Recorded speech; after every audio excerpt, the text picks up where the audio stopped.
Bonsoir, bienvenue dans Les Conversations, un nouveau format d'échange avec les acteurs qui font l'hôtellerie, la restauration et le tourisme d'aujourd'hui et surtout de demain, organisé par le collectif Singularité HFT et le magazine Hotel & Lodge.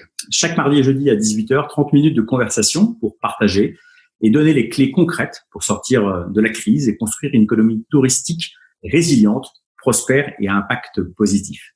Je suis Laurent Beaulieu, fondateur de Singularité.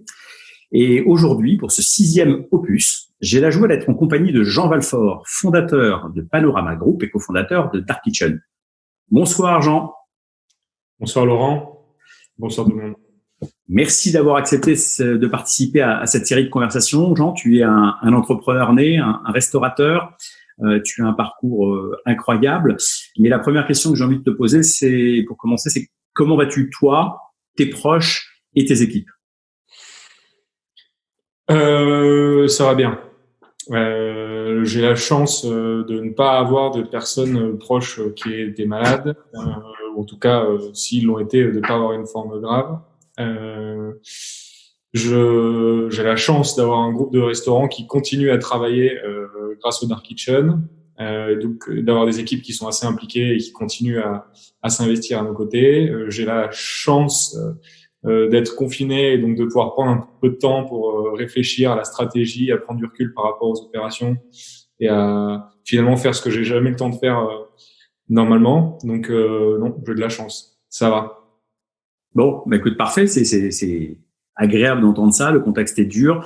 Peut-être pour nos auditeurs qui ne te connaîtraient pas encore, est-ce que tu peux en quelques mots nous parler de ton parcours? Parce qu'effectivement, il y a Panorama Group, il y a Dark Kitchen qui, je crois que tu as un petit point à nous évoquer sur le sujet, et que les gens comprennent un petit peu qu'au-delà de l'aspect restauration, tu as innové. Est-ce que tu peux nous faire un petit récapitulatif de ce parcours incroyable? Incroyable, je sais pas, mais oui, ok. Ouais. On a commencé il y a 8 ans, sans forcément venir du domaine de la gastronomie ou de la restauration, en ce qui me concerne. Moi, j'avais fait des études de commerce, mais je me suis laissé emporter par une expérience entrepreneuriale. L'idée, c'était de monter une boîte et essayer de trouver que c'était un restaurant. Avec un premier restaurant qui s'appelle Farago, qu'on a ouvert il y a à peu près 6 ans. Puis un deuxième qui s'appelle Canard et Champagne, puis Aster. Bref, des restaurants traditionnels, essentiellement installés à Paris. Il y a 2 ans de ça, on a commencé à diversifier un petit peu. Premièrement, on commence à travailler avec l'hôtellerie. On a fait un premier restaurant à Nice. Alors pourquoi Nice? Parce que je suis niçois d'origine. De ce qui s'appelle Farago on the Roof, qui est sur le toit de l'AC Marriott. Un vrai succès. Un vrai succès, voilà, une super adresse. Vraiment, le lieu est magique et c'est super d'avoir pu travailler avec Marriott sur le projet, les Schroders. Donc on fait un peu de restaurant, d'hôtel.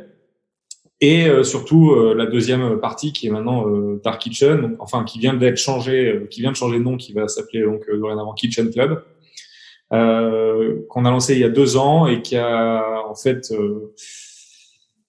avec laquelle on a créé des restaurants de livraison, c'est-à-dire ce sont des restaurants qui ont pignon sur rue, mais qui n'ont aucune place assise et il n'est absolument pas possible de consommer ni même de commander sur place. La totalité de la commande se fait de façon digitale, par application, et 97% des ventes se font par livraison sur les plateformes Uber Eats et Deliveroo.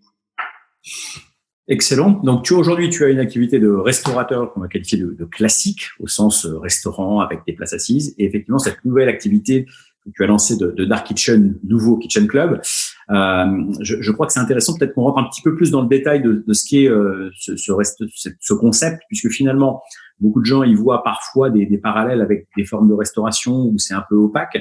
Là, c'est extrêmement clair. Tu as mis en place beaucoup de process. Il y a une vraie chaîne. À la fois sanitaire, tu as fait des vraies propositions de valeur. C'est-à-dire que sous Dark Kitchen, et arrête-moi si je me trompe, il y a plusieurs aussi enseignes, c'est-à-dire que tu es capable de proposer plusieurs types de restauration, donc c'est pas nécessairement de la fast-food. Peut-être qu'on peut détailler un peu ce point-là. Je pense qu'il faut détailler parce que c'est souvent assez obscur et je me félicite de voir que ça l'est de moins en moins, notamment cette période un peu compliquée de pandémie. Les gens commencent à comprendre ce que c'est qu'une Dark Kitchen. Une Dark Kitchen, c'est un restaurant. C'est-à-dire qu'on achète des restaurants. Sauf que quand on fait nos travaux à l'intérieur, on ne construit qu'une cuisine. D'accord. Cette cuisine est destinée à produire plusieurs marques, qui sont donc des marques digitales, qui n'ont pas forcément d'existence dans la vie réelle. Dans la vie réelle, en tout cas, il n'est pas possible d'aller manger un Saint Burger, par exemple, puisque c'est notre marque de burger, dans un restaurant Saint Burger. Le seul moyen de manger Saint Burger, c'est de le commander via Uber Eats ou Deliveroo. Donc nous, en fait, dans ces restaurants qui sont pensés comme des cuisines de laboratoire presque, on installe des marques, on ouvre des tablettes et on crée des pôles de production, ce qui nous permet de faire coexister depuis un même restaurant plusieurs restaurants virtuels. Aujourd'hui, on a entre 4 et 5 restaurants virtuels qui sont distribués depuis 4 ou 5 restaurants réels. D'accord. Je sais pas si c'est clair, mais en gros, notre restaurant du 15e arrondissement est un restaurant physique et depuis ce restaurant-là, on produit Saint Burger qui est une marque de burger, Brest qui est une marque de poulet, Sababa qui est une marque israélienne, qui ne sont que virtuels, mais dont évidemment les produits sont bien réels. Donc c'est très innovant, puisque du coup, on repart des fondamentaux du métier. Tu as des cuisines, des laboratoires, des process, des équipes, donc vous faites de la vraie cuisine, qui est effectivement sur une marque digitale au sens visibilité. En revanche, les clients donc peuvent tout à fait de façon réelle goûter la saveur de ce positionnement, de cette marque et de son offre spécifique, puisqu'elle est livrée, et donc là par les intermédiaires, les plateformes que tu citais. Et aujourd'hui, j'imagine que du coup, la période de Covid, et donc de crise, a impacté tes restaurants physiques. Donc, j'imagine que vous avez dû procéder probablement à des fermetures. En revanche, pour Dark Kitchen, j'imagine que du coup, vous avez pu changer les process, ou en tout cas les faire évoluer ou vous adapter, et pousser cette offre, une vraie proposition de valeur dans un contexte comme celui-ci. Peut-être que tu peux nous en parler un petit peu sur ce switch entre la restauration classique et puis vos Dark Kitchen, et comment aujourd'hui les clients qui sont confinés accèdent à cette offre de restauration qui permet de colorer un petit peu ces semaines longues. Tout le monde en a marre de manger ses pâtes à l'eau. Ouais. Nous, déjà, la création de Dark Kitchen est partie d'un constat, compte tenu du fait qu'on a des restaurants traditionnels dans lesquels on faisait de la livraison. Et ça, il n'y a rien de nouveau, hein, il y a plein de gens qui font ça. Mais nous, on s'est dit, il faut qu'on sépare les deux. Parce que la livraison depuis nos restaurants traditionnels, on trouvait ça assez mauvais en termes de produits, en termes d'expérience. C'est-à-dire qu'en gros, quand tu as un restaurant traditionnel, ton but, avant toute chose, c'est de servir tes clients en salle. Logique. Et donc, finalement, le client chez lui, qui est aussi client, arrive en deuxième position. Typiquement, un samedi soir, la salle est pleine. Tu vas d'abord t'occuper de ta salle avant de faire des livraisons. Et du coup, la personne chez elle va recevoir le plat en 45 minutes, 1 heure. En plus de ça, les livreurs tournent devant le restaurant, pénètrent dans le restaurant. Bref, tout un tas de choses qui nous ont fait dire c'est super la livraison, il y a vraiment quelque chose et c'est une tendance forte et j'en suis absolument persuadé, mais il faut trouver un modèle différent. Il faut sortir ça des restaurants. Du coup, quand on a créé nos Dark Kitchen, on a créé des lieux qui sont en fait des laboratoires de cuisine de production. Oui. C'est là où c'est intéressant, c'est que comparativement à un restaurant qui fait aussi de la livraison, ou finalement mettre en place des process de protection sanitaire en cas de pandémie, c'est très compliqué. Oui. Parce que la cuisine est potentiellement au fond du restaurant, le livreur va devoir pénétrer dans le restaurant, il va y avoir des manipulations de portes, des choses comme ça, et ça rend la chose complexe. Alors que dans nos Dark Kitchen, nous, on a pensé nos lieux comme des laboratoires, donc déjà tout est carrelé, tout est en inox, il n'y a pas un morceau de matière non nettoyable. Un laboratoire, quoi. Un vrai laboratoire de cuisine. Et en plus de ça, il y a zéro contact entre l'intérieur et l'extérieur, c'est-à-dire que c'est pas un bloc opératoire, mais presque, quoi. C'est-à-dire que il y a une fenêtre guillotine, on passe les sacs à travers, le livreur lui, il ne rentre pas dans la cuisine et il n'y a pas d'interaction. Ça rend la chose beaucoup plus facile. Alors évidemment, il a fallu quand même faire des changements. On a équipé tous nos collaborateurs de masques, de charlottes, de tabliers, de gants. On a accéléré le nombre de nettoyage des surfaces. Toutes les 30 minutes, il y a un nettoyage. On a mis en place le sans contact. On a donné des gels hydroalcooliques à l'extérieur pour que les livreurs se lavent les mains avant de prendre les sacs. Bref, tout un tas de choses qui sont assez logiques. mais qui était facilité par le fait que l'outil lui-même était pensé pour. Ça veut dire que sur un protocole que vous aviez déjà testé et même fortement rodé, parce que vous aviez un grand nombre de livraisons, donc tu as enrichi ou amplifié les process pour qu'ils soient encore plus sécures pour les clients et finalement pour tes collaborateurs et les livreurs aussi. C'est ça. Ça veut dire qu'aujourd'hui, vous êtes en avance sur de probables législations ou protocoles qui pourraient être proposés par l'État ou des syndicats. Ça, c'est très intéressant de le partager avec nos auditeurs. Et le deuxième point, ce qui est intéressant, c'est comment ça a évolué du coup la consommation des dark kitchen dans cette période de confinement. C'est est-ce que du coup, tu as plus de demandes, moins de demandes, des demandes différentes, des clients qui n'étaient pas du tout consommateurs qui le sont devenus. Comment ça se passe aujourd'hui, cette activité résiliente pour le coup? Pour répondre à ta première question, c'est exactement ça. En fait, très simplement, on avait déjà des process et je vais essayer de simplifier la chose. C'est-à-dire que, par exemple, les équipes étaient déjà équipées de charlottes et de tabliers. Bon, ben, on leur a mis des gants et on leur a mis des masques en plus. Les équipes étaient habituées à nettoyer les plans de travail toutes les heures ou avant et après le service. Là, on est passé à une demi-heure. Ouais. Toutes les demi-heures. Il y avait parfois des interactions. La porte était laissée ouverte pour avoir un peu une interaction avec les livreurs. Voilà, on l'a fermé. Donc, voilà. En fait, on a radicalisé le modèle. Très clair. Donc ça, c'est ce qui est intéressant. Sur la demande, alors, nous, on a eu de la chance. Je crois que c'est pas le cas pour tout le monde, mais on a eu de la chance. Nous, on a vraiment eu un énorme essor de la demande.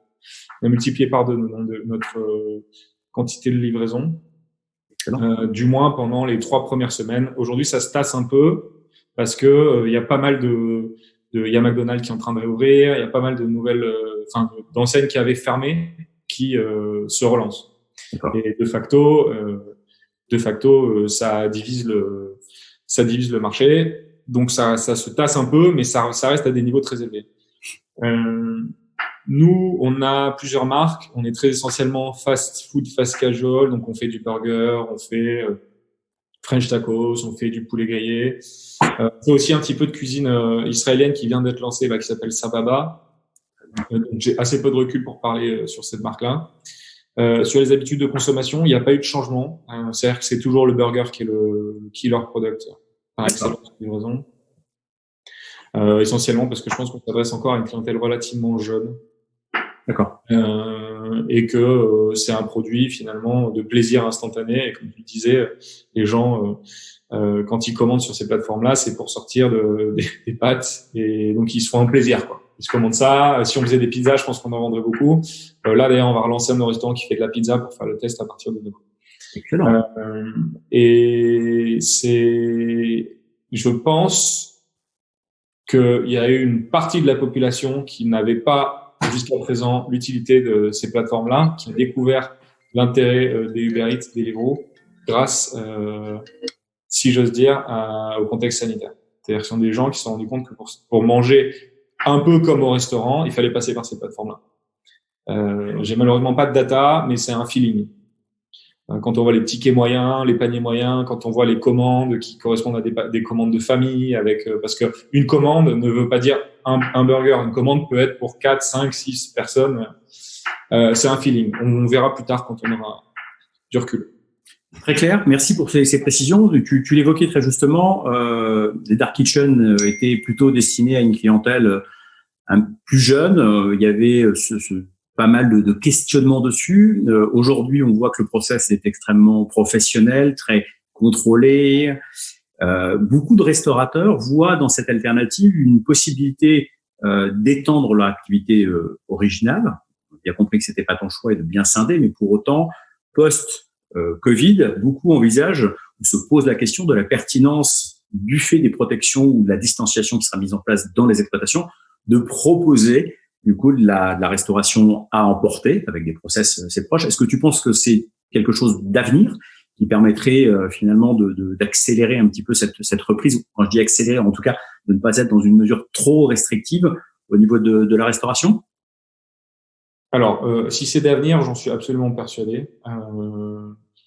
C'est pour ça qu'on fait ça. Je suis persuadé que la livraison de repas à domicile, alors essentiellement dans les grandes villes, mais petit à petit partout, c'est une tendance forte et c'est dans le sens de l'histoire. On peut en débattre des heures, mais moi je suis persuadé que les gens font de moins en moins la cuisine, se font de plus en plus livrer ou vont de plus en plus au restaurant. Il y a des villes comme à New York ou à Hong Kong ou même bientôt à Paris où on fabrique des appartements sans cuisine parce que une cuisine en mètre carré à plus de 10 000 € le mètre carré, ça coûte cher. Donc assez vite, je pense qu'on va se rendre compte que finalement ne pas construire de cuisine et puis se faire livrer quasiment tous les soirs des produits de qualité, c'est une alternative crédible pour se nourrir et finalement on réservera la cuisine à une activité de loisir. Ok. C'est radical comme vision. Il y a des études qui ont été faites sur le sujet et qui te montrent que à Paris, compte tenu du fait que tu sors en moyenne 2 fois par semaine au restaurant, il te faut 40 ans pour amortir une cuisine. En termes d'investissement par rapport à si tu commandais régulièrement à manger. Okay. Donc il y a un avenir, un boulevard. Comment? Il y a un boulevard. À Hong Kong, c'est 80. Et tout ça est très lié au prix du mètre carré. Donc, il y a beaucoup de gens qui vont dire c'est triste, la cuisine c'est quand même super, surtout en ce moment où tout le monde s'est remis à la cuisine. Certes, mais nos activités font qu'on a de moins en moins le temps d'aller faire des courses. Et puis en plus de ça, faire des courses en supermarché ou même en petite boutique en centre-ville, ça coûte très cher. Donc ça, sur le futur, j'en suis persuadé. Ouais. 2 choses. La première, c'est que je pense que tout le monde tâtonne sur le marché et j'ai pas la prétention de dire que nous, on a trouvé le modèle qui marche. Il y a encore énormément de choses à faire, à travailler, des process, s'il y en a jamais assez. C'est un métier qui reste éminemment humain parce que c'est des gens qui font la cuisine, donc des choses qui fondamentalement n'est pas processisable. Et je saurais pas vous dire si on est en avance ou pas. Peut-être que c'est un tout début de marché et que comme ça arrive parfois, il y a des gens qui sont trop en avance et puis ça s'arrête et puis 5 ans plus tard ça repart et on se dit c'était maintenant qu'il fallait. Donc restons humbles sur le sujet. Nous on est contents, ça avance, mais on ne sait pas si on a la clé encore. Quant à ceux qui veulent se lancer sur le marché, il y en a déjà plein qui le font. Enfin, de la livraison à côté de leur activité de restauration traditionnelle. Alors en général, c'est de la restauration rapide, ça marche très bien. Sur la restauration traditionnelle, je t'ai dit, moi à mon avis, c'est pas compatible. Quand tu as un restaurant traditionnel, avoir des livreurs devant, ça marche pas. C'est pas bon pour l'expérience réelle, c'est clair. Après, c'est pas quelque chose ça se fait pas comme ça. Hein. Faire de la livraison, mettre en place des process, créer des marques, c'est quelque chose qui prend du temps. Il faut y passer du temps et il suffit pas de dire, je vais ouvrir une tablette, c'est bon, c'est parti. Donc prudence là-dessus, où les gens qui se disent, c'est bon, je vais appeler Uber Eats et je vais ouvrir mon truc et ça va marcher. C'est pas si simple. Donc ça veut dire qu'aujourd'hui vous avez développé une méthode, une façon de faire pour le Dark Kitchen, donc Kitchen Club si je reprends le bon nom, mais si aujourd'hui vous travaillez sur ce process-là, c'est quelque chose que vous allez étendre. Donc aujourd'hui tu as tes activités de restauration, on va en parler juste après, et sur Dark Kitchen tu imagines que du coup vous allez continuer à créer ces marques virtuelles pour autant réelles avec une offre qui va s'enrichir. Je crois que tu as un vecteur sur la nourriture que je vais qualifier de saine, en tout cas sur la logique de circuit court pour ramener aussi dans ce type de restauration une offre complémentaire à l'offre plaisir et un peu fast-food que tu évoquais, mais qu'en parallèle, il y a une demande croissante aussi sur une cuisine à livrer un peu plus qualifiée de saine, en tout cas light. Est-ce que c'est un vrai vecteur et tu penses que post-confinement, c'est quelque chose qui aura un intérêt pour une clientèle peut-être un peu différente? Alors, nous, ça fait 2 ans qu'on fait ça. Chose intéressante, c'est que je pense qu'on a fait la plupart des erreurs possibles. Il y en a encore beaucoup d'autres, mais on les a faites. Nous, on aime bien cette façon de faire les erreurs pour apprendre. Il n'y a que comme ça qu'on comprend. Donc, des erreurs, je pourrais en citer.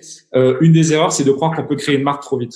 Ouais. On a fait des lancements de marques très rapides en l'espace d'1 semaine. On fait un peu de marketing.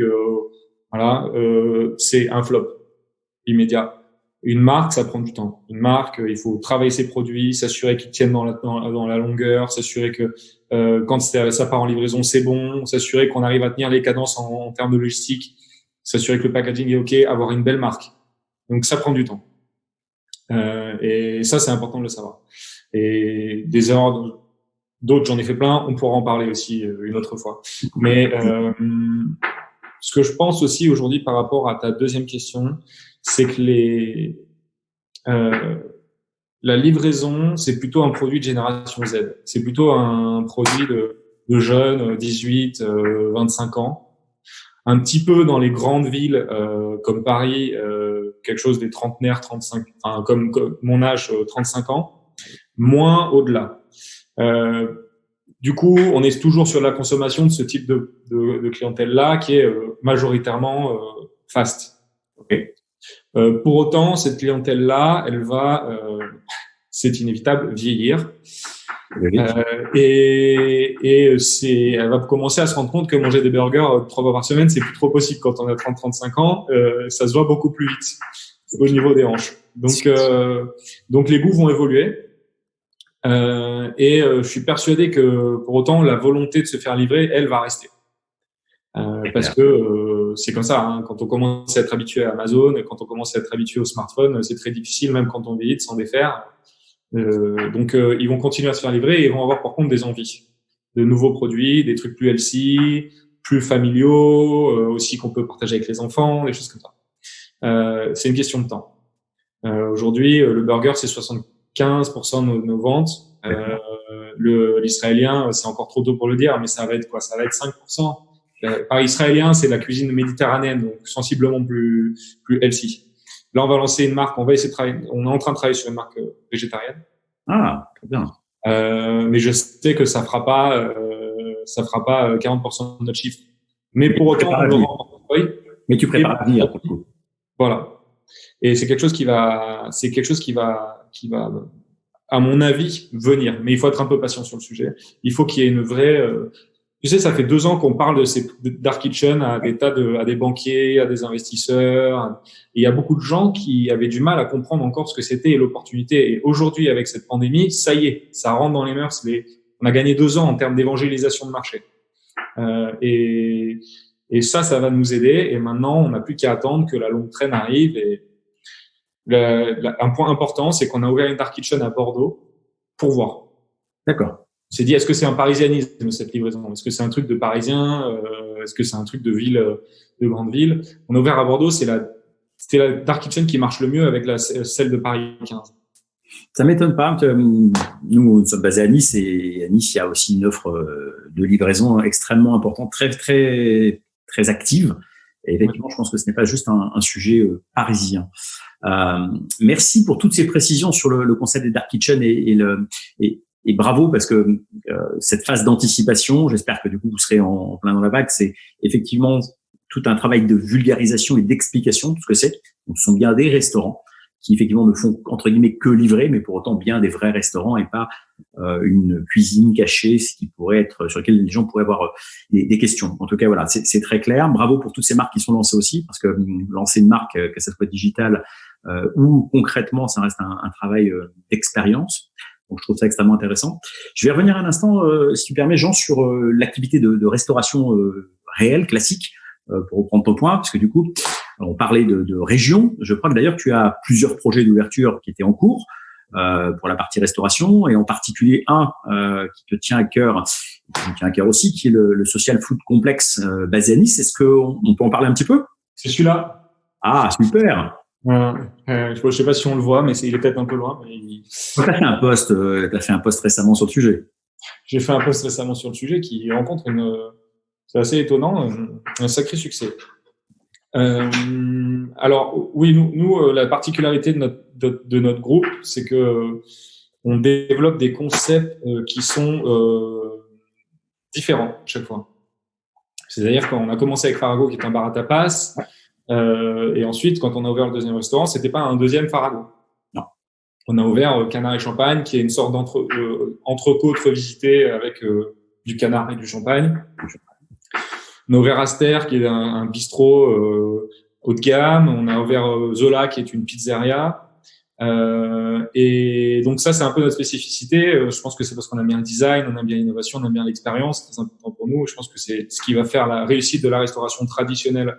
Pour ceux qui se poseraient la question, est-ce que la restauration traditionnelle va être effacée par le delivery? Non, c'est sûr que non.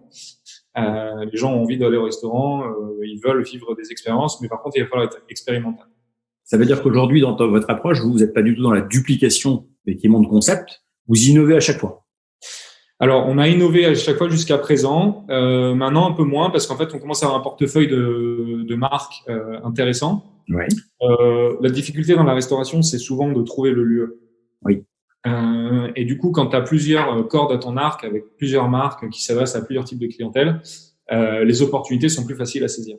Tout à fait. Je résume, quand tu fais que du tapas, on te propose une place en centre commercial, ça marche pas. Si tu as de la pizza, le centre commercial ça marche, mais par contre tu vas pas forcément te mettre dans un quartier de fête parce que tu as envie plutôt de cocktails et de choses comme ça. Bref, nous on a toutes ces marques là qui sont assez qui ont des synergies mais qui sont assez éloignées en termes d'expérience. Et donc ce qu'on va faire, c'est que maintenant avec ces marques là, on va les déployer et saisir les opportunités puisque maintenant on les a. Donc en gros, Farago, qui était notre premier bar à tapas, qu'on avait décliné déjà sur le toit de terrasse du Marriott. Okay. En gros, ce restaurant qui est à Nice, Boca, sera un ersatz de Farago, c'est-à-dire que c'est un peu le même esprit. C'est pas Farago en soi, mais c'est une partie de nos recettes, une partie de notre mercurial d'alcool, une partie de nos cocktails. Donc en fait, on utilise ce savoir-faire qu'on a développé et on l'implante à chaque fois dans un lieu, mais qui lui est totalement en termes de design et de décoration nouveau. Farago à Paris, c'est un restaurant assez on a fait faire ça par des designers hongrois, donc c'est assez carré. Là, on est vraiment dans du méditerranéen grec. D'accord. Donc, ceux qui connaissent Farago à Paris retrouveront quelques petits marqueurs de Farago, mais vivront une expérience totalement locale aussi, incarnée avec le style, l'esprit, la déco et puis Farago, ce qui est fort, c'est qu'on est sur la cuisine de partage. Donc, on va partir sur du méditerranéen, c'est-à-dire qu'il y aura quelque chose. Il y aura évidemment de la cuisine niçoise, mais on va aussi faire ce qu'on appelle des arroz a bandas, des grands plats de riz grillé à partager. À chaque fois, on rajoute un truc un peu différent. On a une base solide et on crée une expérience par-dessus. Génial. Du coup, on est en plein confinement, on s'est parlé, je sais que du coup, les travaux avancent, vous envisagez, vous vous dites super, on va pouvoir ouvrir une nouvelle offre. Alors, je suppose que c'est compliqué d'envisager une date, mais toi, tu es un entrepreneur et donc je pense que dans cette période, le fait de pouvoir lancer de nouvelles activités est pour toi un challenge, c'est important. Vous abordez comment cette ouverture sur Nice? Tu te dis que ça va arriver bientôt. Alors après, tout ça est au conditionnel, on est bien d'accord, mais alors c'est un projet qui, comme tu disais, me tient à cœur parce que c'est le premier. Alors Farago on the Roof, déjà c'était super. Pouvoir ouvrir à Nice et ça a été vraiment une grande joie de voir que ça marche en plus parce que ouvrir un restaurant dans sa ville natale, pour les gens qui sont pas niçois et qui quand on est niçois, je pense que c'est le cas de beaucoup de votre ville aussi, mais quand on est niçois, on est quand même foncièrement attaché à sa ville et du coup revenir, ça fait plaisir. Et quand on a ouvert Farago on the Roof, on a fait un super lieu et ça a vraiment cartonné, mais c'était pas vraiment chez nous. C'est un restaurant d'hôtel. Là, c'est vraiment chez nous. Là, c'est vraiment nos travaux. On décide comme on veut. Donc, c'est un grand moment. Comme tu le dis, on a énormément de doutes. On ne sait pas quand est-ce qu'on va ouvrir. On ne sait pas comment on va ouvrir. Si on va devoir mettre des plaques en plexiglas entre les tables, des trucs comme ça, ça va être quand même assez problématique. Surtout sur un concept de social food où on partage les plats. C'est clair. C'est juste pas compatible. On a réussi, c'est une fierté à continuer nos travaux. Bravo. Parce qu'au tout début du confinement, beaucoup de travaux se sont arrêtés et nous, on a réussi en mettant pareil. On a eu des masques, on a mis des gels, on a fait passer des entreprises de nettoyage, on a continué nos travaux en toute sécurité. Et là, ça avance. Bon, évidemment, ça prend du temps. Gérer des travaux, c'est compliqué. Les gérer à 1000 km de distance, c'est encore plus compliqué. Alors, en plus, en période de confinement, autant te dire que c'est un challenge. Un challenge. Moi, je pense que si on peut ouvrir, si on peut ouvrir et si on peut ouvrir dans de bonnes conditions, je suis persuadé qu'on va marcher parce que les gens ont besoin d'aller au restaurant, ils ont envie de vivre, ça fait partie de la vie et ils le feront. Étant à Nice, qui est une ville qui se suffit à elle-même en termes de clientèle, où il y a beaucoup de gens qui sont à Nice et moi j'ai vécu à Nice pendant 20 ans, je crois que je partais jamais en vacances parce que quand tu es à Nice l'été, tu restes à Nice, hein, t'as la mer, la montagne. Donc ces gens-là, ils vont pouvoir potentiellement venir chez nous et on aura une clientèle captive intéressante. Tout à fait. Même si malheureusement il n'y a pas beaucoup de touristes, parce que ça s'adresse essentiellement aux Niçois. Et surtout, ce qui est intéressant, c'est que même si on a une baisse d'activité, notamment à Paris, à la réouverture, je pense qu'on va pouvoir du coup prendre certaines de nos équipes et les décaler dans le sud pour leur permettre de passer la saison, de travailler avec nous, de nous aider à. C'est un peu la force du groupe.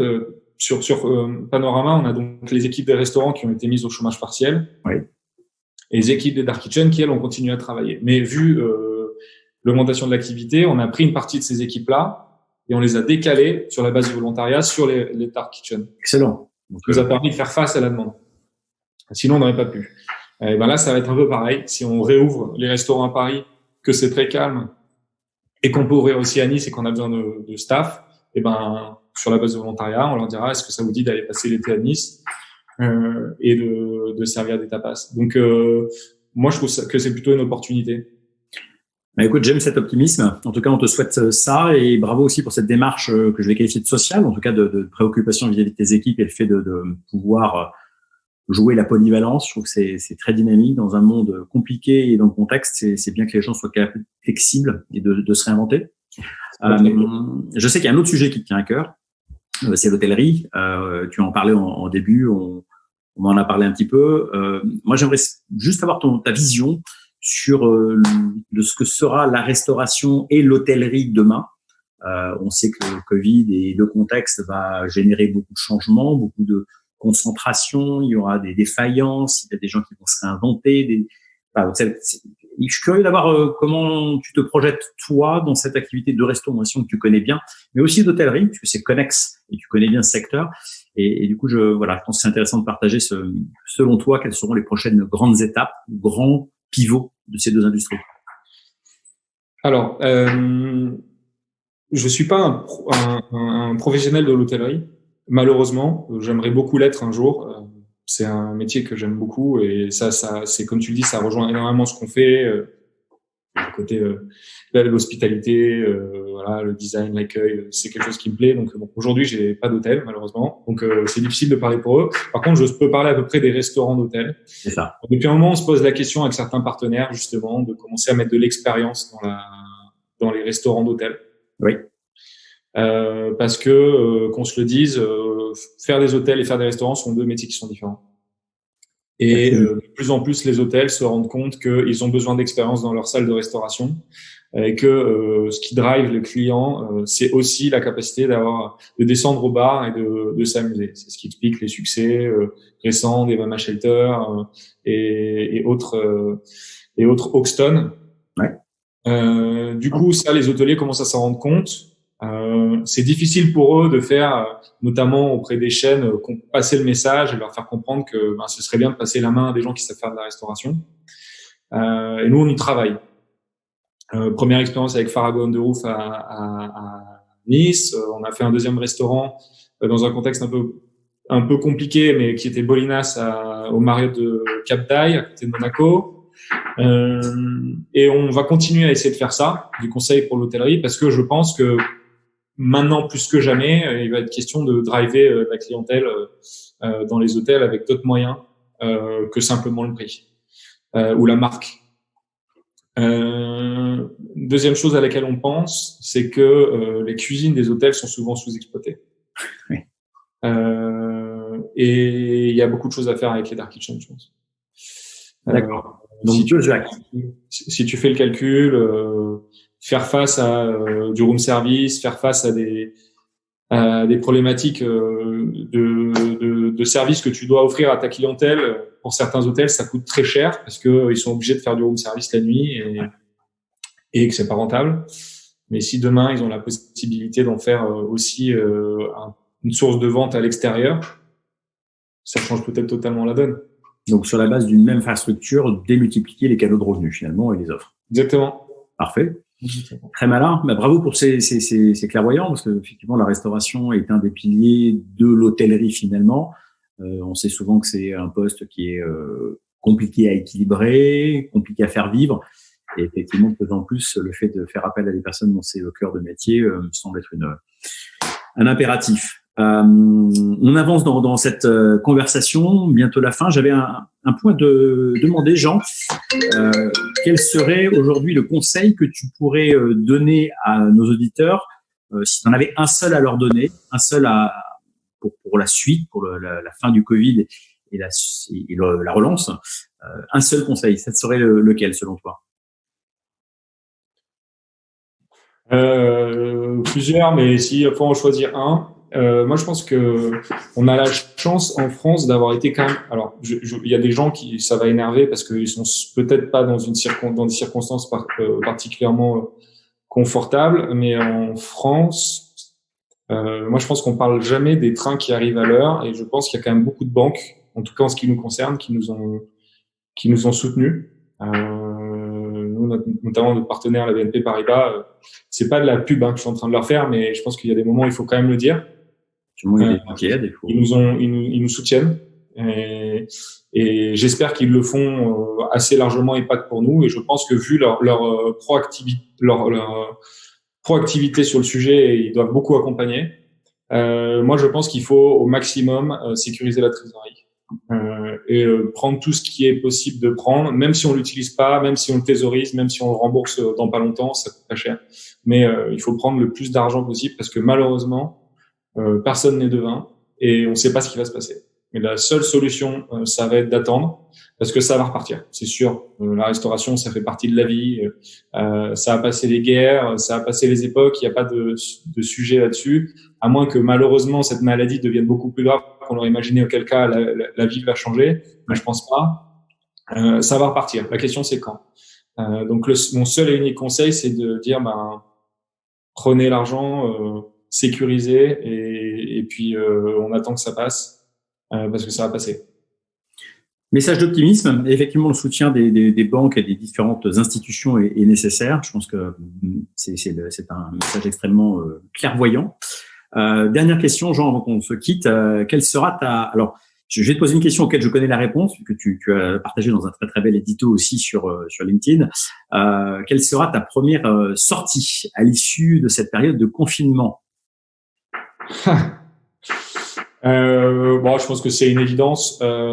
J'irai faire un tour dans le passage des panoramas pour voir les équipes qui recommencent à reprendre le travail, et les premiers clients qui, j'espère, reviendront peupler les salles pour boire un verre avec tout le monde et nous amuser. Et puis, si je suis à Nice, évidemment, j'espère aller sur le toit terrasse de Boca, si c'est ouvert d'ici là, pour inaugurer le lieu et commencer à faire sortir les premiers tapas. Bon, écoute, merci. Dès que ça ouvre, on sera là. Merci beaucoup, Jean, pour ton temps, tes conseils, ta clairvoyance. C'est une conversation extrêmement enrichissante qui, je pense, servira à plein de gens. Bien évidemment, dans les posts, on mettra aussi les liens pour que les gens puissent te contacter. Nous vous donnons, quant à nous, rendez-vous mardi prochain, le 28 avril, à 18h, avec David Lufman, qui est président de Riviera Village, qui va nous parler un peu plus d'hôtellerie de plein air, et il sera interviewé par Pascal Boissier de l'équipe Singularité. D'ici là, prenez soin de vous. Et Jean, écoute, je te souhaite une excellente journée et je te dis à très bientôt et merci encore. À bientôt. À bientôt, merci. Merci.